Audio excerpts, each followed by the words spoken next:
Et si je vous disais que du plastique a été retrouvé dans notre cerveau?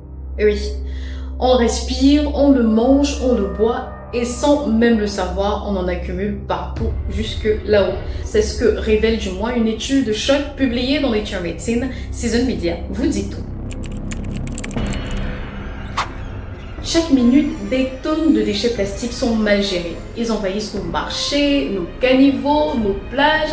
Ils se fragmentent en microplastiques, puis en nanoplastiques invisibles, mais bien là, et ils nous reviennent dans nos assiettes, dans l'air qu'on respire et aujourd'hui jusque dans notre cortex frontal, là où se logent nos pensées, notre mémoire, notre personnalité. Et dans certains cas, les scientifiques ont découvert que des concentrations de plastique 30 fois plus élevées sont dans le cerveau plutôt que dans le foie ou les reins. Entre 2016 et 2024, la quantité de plastique détectée dans le cerveau humain a augmenté de plus de 50%, une croissance qui s'accélère. Alors, que fait la communauté internationale? Du 9 au 13 juin dernier, la 3e conférence des Nations Unies sur l'océan s'est tenue à Nice, en France.